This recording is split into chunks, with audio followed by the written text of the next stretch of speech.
It's not my fault. It's not my fault. That's what I have to keep telling myself. It's not my fault. My therapist said it would be good for me to share. This happened back in July in Montana. I was 19 at the time. My name is Tuck. It was supposed to be a fun weekend. Me, Jake, and Lindsay. Just camping, catching up. We were all good friends in high school. However, we grew up and all went to separate colleges now, and we're back only for one weekend. Jake was our outdoors guy, and Lindsay grew up on a farm.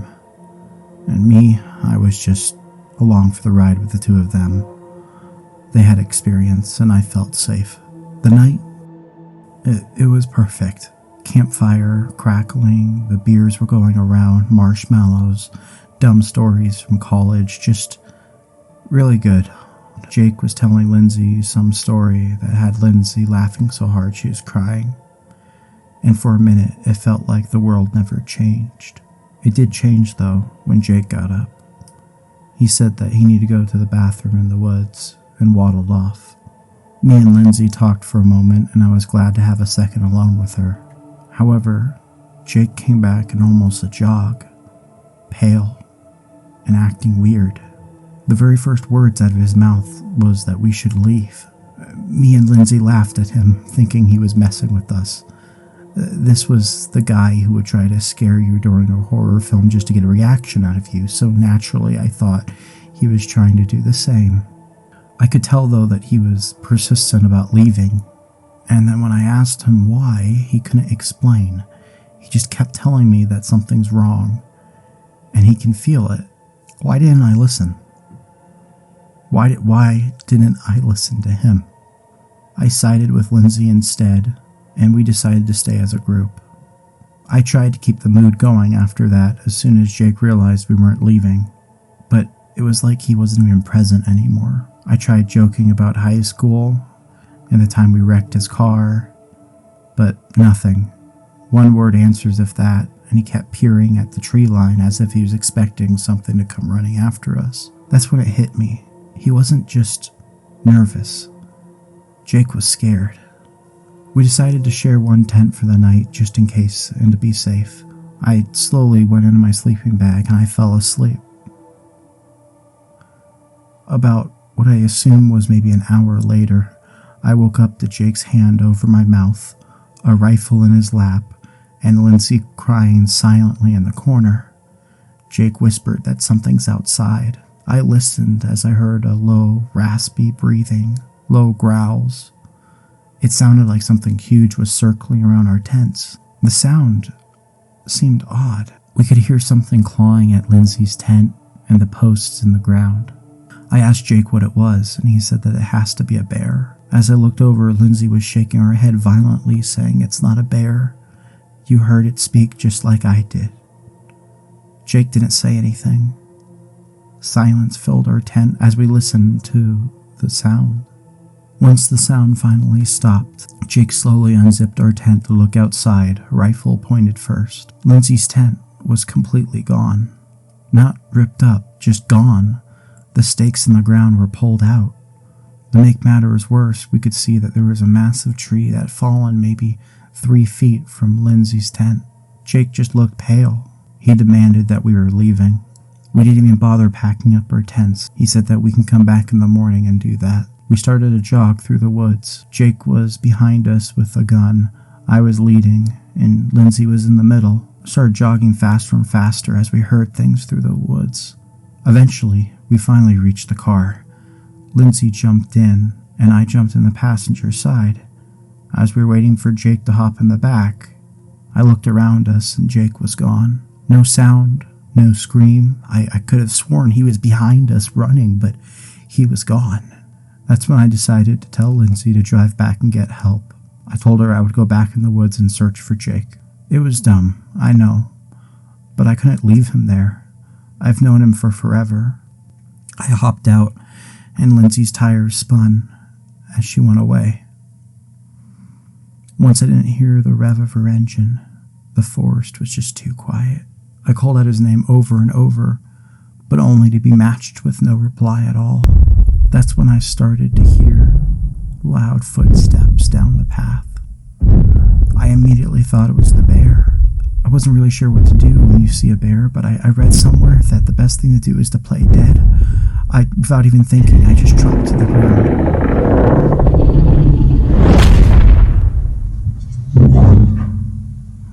One appendix is enough. I'm just searching for my friend.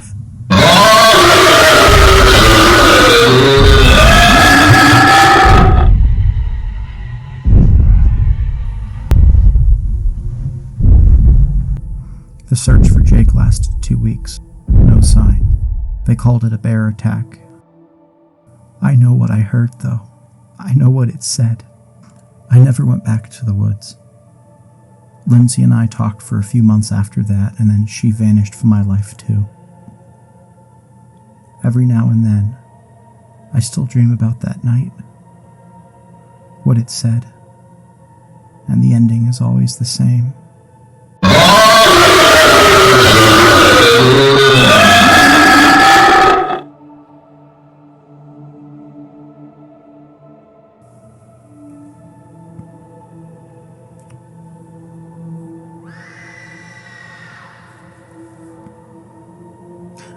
It wasn't loud like a movie scream. It was distant, almost swallowed by the trees. But it was wrong. That kind of scream, even low and muffled, it's something primal inside of you. Makes your skin feel tight. I was the overnight watch at a forest state land.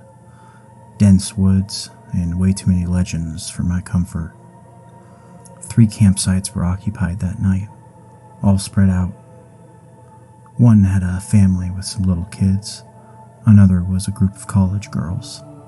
The last one were a couple dudes who checked in too late and already smelled like whiskey.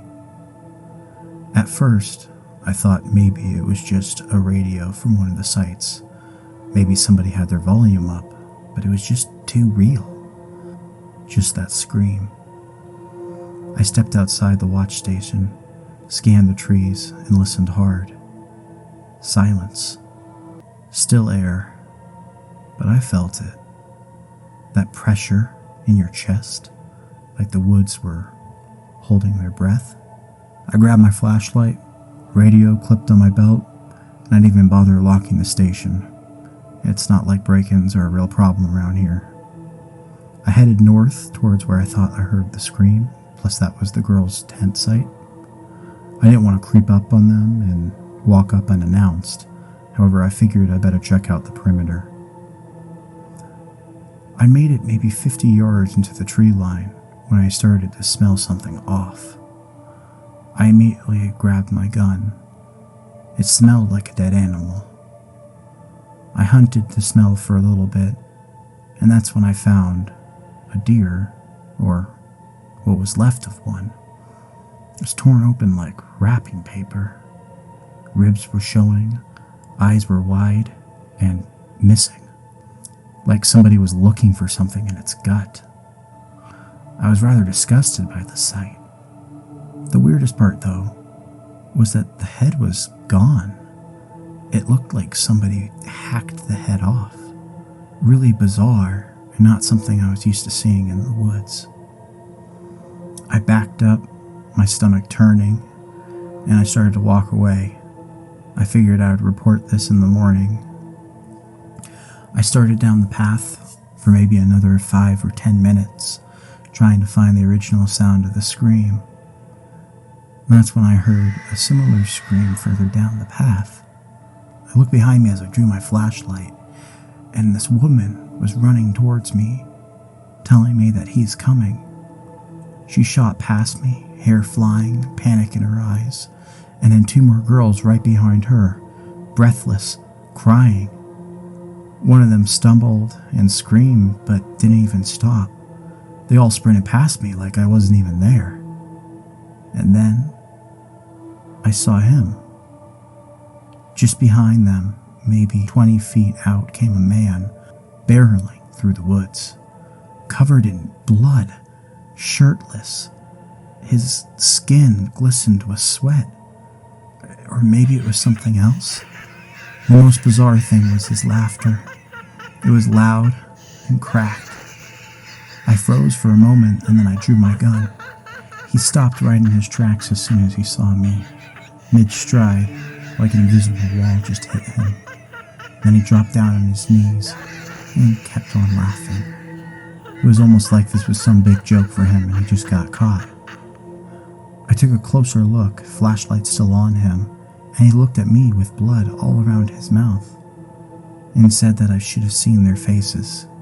It turns out he was from the group of guys who checked in late. They brought too much booze, got hammered, and mixed it with you-know-what, and he had bizarre side effects. He found a deer that was slaughtered, probably from a bear or another animal, and I still don't know why he decided, but he thought it'd be hilarious to smear it over his body and then try to scare the girls in the sight, like some type of slasher flick. He said that he was just messing with them. He thought it was funny. The girls did not, neither did I, and more importantly, the police did not. They came and handled the situation, arresting him and escorting him off the ground. The other guys claimed they had no idea what he was doing. However, the police collected them as well and brought them in for questioning. But before they took him, he looked right at me and grinned, and he said it was the most fun he's ever had in his life. As he was being pulled away, he started laughing again. I didn't sleep that night. Still don't sometimes. Because out here, deep in the trees, you never know who or what gets to dinner first.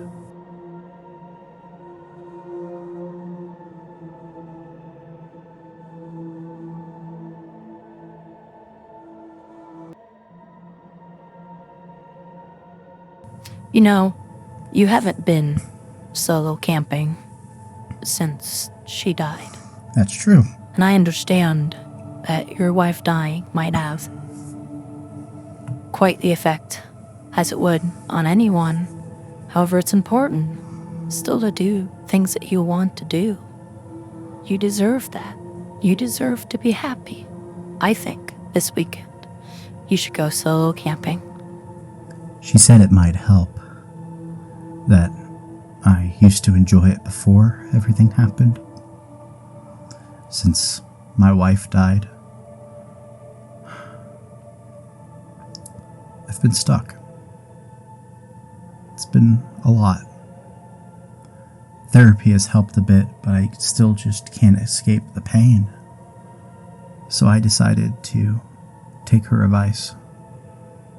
I drove out to the woods to a camping spot I was familiar with, left my phone in my truck, and hiked up 3 miles. Hopefully that being alone in the woods might help me get some clarity and move on. As nightfall began to happen, I set up camp, sat down, made dinner, and tried to reflect.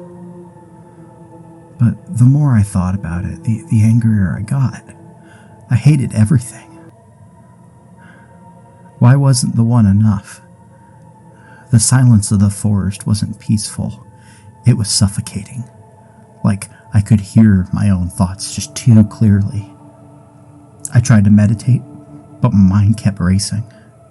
Everything reminded me of her, and I couldn't stop hating the emptiness of it all.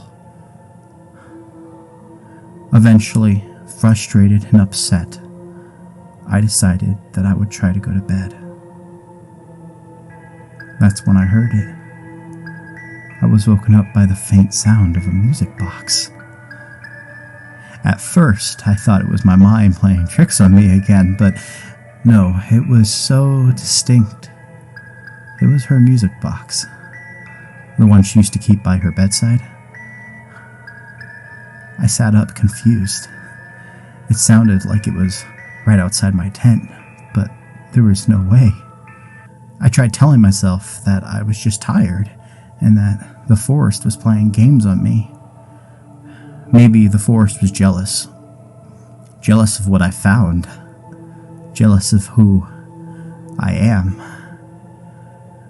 I decided to journal. I wrote down my feelings of the music box and how I felt angry, proud, and disgusted at the same time with myself. I couldn't sleep, so I decided to step out of the tent and clear my head. That's when I heard something fall from a tree. I walked over maybe 20 feet, and it was a bird. It was a crow, her favorite type of bird, twitching on the ground in pain. I don't know why it fell, but it did, and it looked like it broke something. But I felt a strange impulse to end its suffering. Excitedly, I grabbed my knife. I waited for a moment and looked into its eyes as I plunged it inside it. Life has left, and I felt it shift inside me. I don't know if it's pain or losing control. I knew then I should probably leave, but I couldn't. I had to journal about this experience. I can't forget these moments. These moments are rare. These moments are an opportunity that needs to be cherished, not squandered. So, for the next 3 hours, I went back into my tent and journaled about killing the crow. Beautiful. That's when the sounds came. The forest was mad at me. I heard it, but I was ignoring it. I started to pack up. The footsteps, the rustling, all the sound, it didn't matter. I packed up my things as quickly as I could. The sound seemed to be coming from everywhere, getting louder and closer and further away all at the same time. It felt like the forest was alive, trying to keep me there, but no, it won't. I tried to stay calm, but the noises followed me as I went down through that trail again. They were growing louder, more frantic. I finally made it to my truck and tried to get in, and I realized that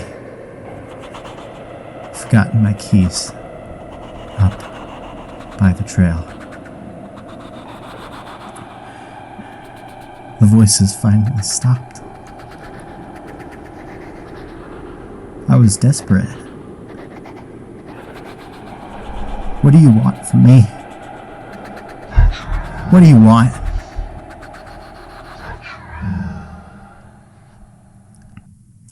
She was a horrible woman.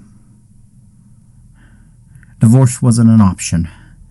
If I got divorced, I would get kicked out of the church. If I got kicked out of the church, I would lose my friends, and then I would have to work so hard to build it all up again. So no, losing her was the only way. Do I regret it? I regret I didn't make it last longer. That way, I would be more satisfied now. Are you happy?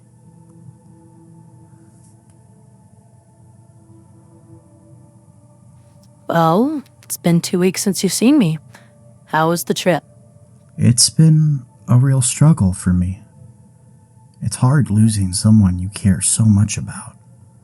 But you were right. The forest really cleared my head and gave me a new perspective. Life will continue to happen and be taken away. And I'm okay with that.